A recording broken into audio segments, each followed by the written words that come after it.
सन्नाटे की आवाज में छुपे हैं ब्रह्मांड के राज।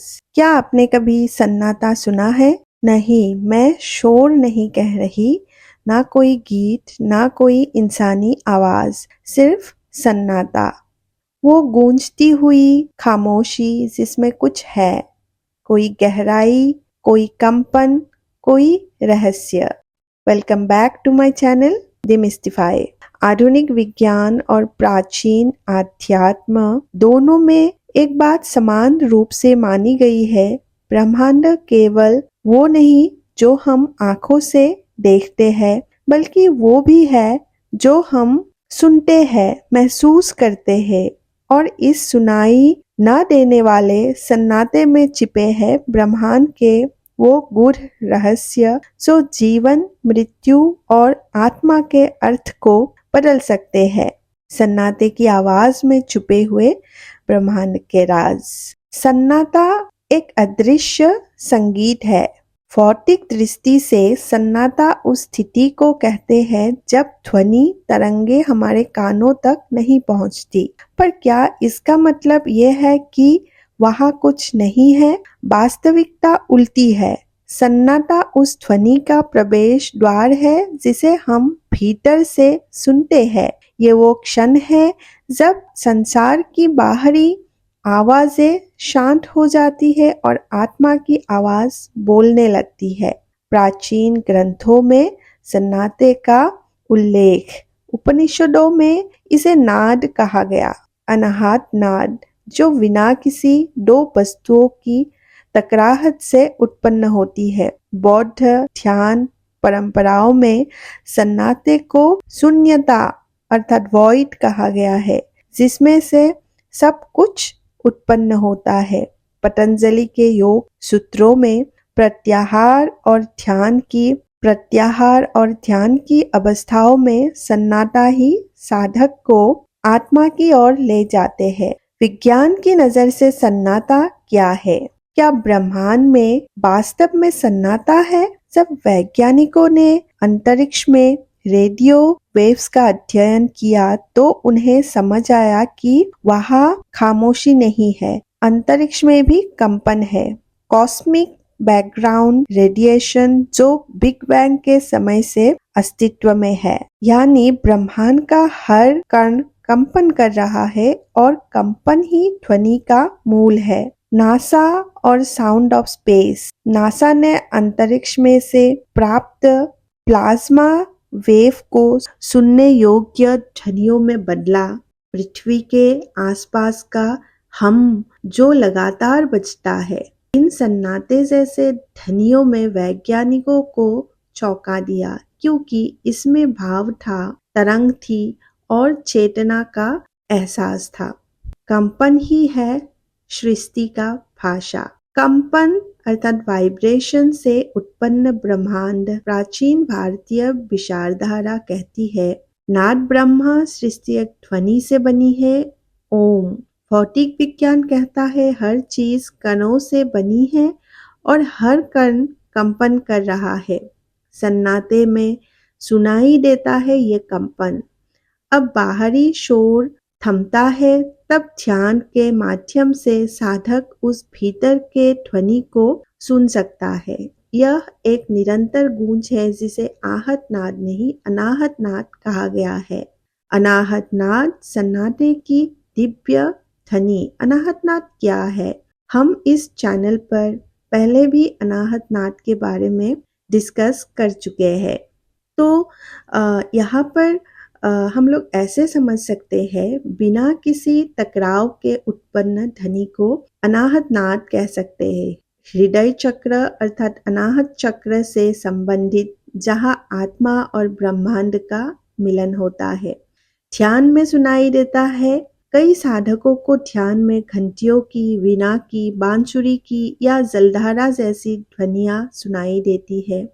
यह अनुभव करते हुए साधक को लगता है मानो वह ब्रह्मांड के केंद्र से जुड़ रहा है।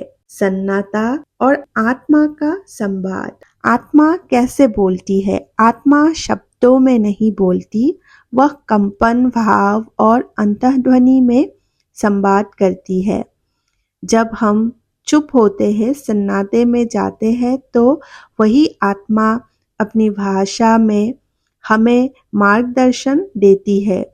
अंतरात्मा की आवाज। कई बार हम कहते हैं मन में कहा, असल में वो मन नहीं, आत्मा की ध्वनि होती है जो सन्नाटे में सुनाई देती है।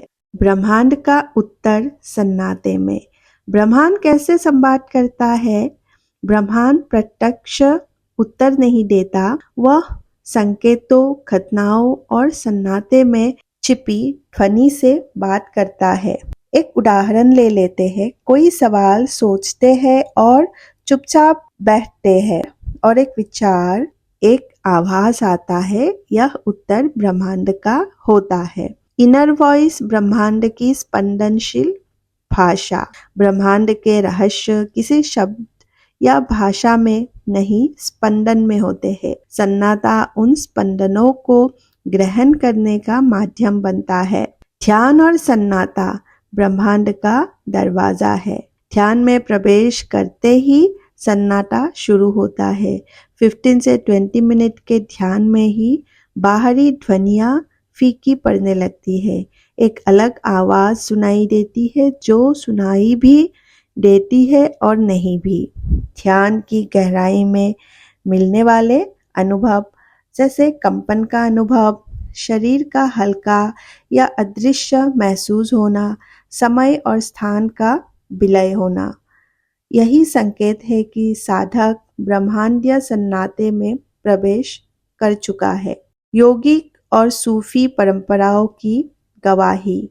योगिक परंपरा में योगियों ने नाद योग का विकास किया, जो केवल ध्वनि के माध्यम से ब्रह्म से मिलन का मार्ग है। शब्द ब्रह्म और नाद ब्रह्म की धारणा। सूफी संगीत और सन्नाटा। सूफी कवालियाँ भले तेज हो, लेकिन सूफी संत कहते हैं सच्ची ध्वनि उस मौन में है जो धड़कनों के बीच है। आधुनिक चिकित्सा और सन्नाटे की शक्ति। मस्तिष्क की तरंगे। अल्फा, थीटा, डेल्टा, ये धीमी तरंगे गहरे सन्नाटे की अवस्था में सक्रिय होती है। इन्हीं अवस्थाओं में आत्मोपचार होता है, डिप्रेशन और चिंता में कमी आती है, प्रेरणा और अंतर्दृष्टि मिलती है। साउंड थेरेपी और मौन। कुछ चिकित्सक जब मरीजों का मौन चिकित्सा अर्थात साइलेंस थेरेपी की सलाह देते हैं। यह साबित हो चुका है कि सन्नाटा ब्लड प्रेशर कम करता है, याददाश्त बढ़ाता है, रचनात्मकता को जागृत करता है। यहाँ हर कोई सन्नाटा सुन सकता है, हाँ, लेकिन अभ्यास चाहिए। शुरुआत में यह कठिन लगता है क्योंकि मन लगातार बोलता है, लेकिन नियमित ध्यान, प्राणायाम और एकांत में बैठने से यह सरल हो जाता है। कैसे करें शुरुआत? दिन में 10 मिनट मौन में बैठे, आंखें बंद करें और सांसों को सुने। शोर में भी भीतर की ध्वनि पहचानने की कोशिश करें। अभ्यास से आपको अनाहत नाद का अनुभव होने लगेगा। सन्नाटे में ही ब्रह्मांड है। सन्नाटा खाली नहीं है, वह ब्रह्मांड की सबसे गहरी भाषा है। जो सन्नाटे को सुनना सीख जाता है, वो ब्रह्मांड से बात करना सीख जाता है। सन्नाटा डरावना नहीं, दिव्य है, क्योंकि वही आत्मा मिलती है, ईश्वर बोलता है और ब्रह्मांड अपने रहस्य खोलता है। आज के समय में जब संसार शोर से भरे हुए है, बाहरी सूचना, सोशल मीडिया, विचार की दौड़, ऐसे में मौन और सन्नाटा ही है वो द्वार जो हमें ब्रह्मांड से जोड़ता है।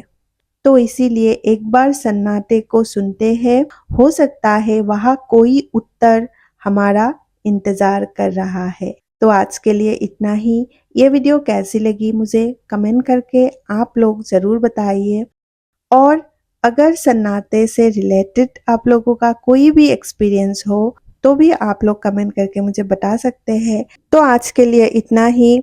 अगर वीडियो पसंद आई हो तो चैनल को ज़रूर सब्सक्राइब कीजिए। मिलते हैं एक नए वीडियो में।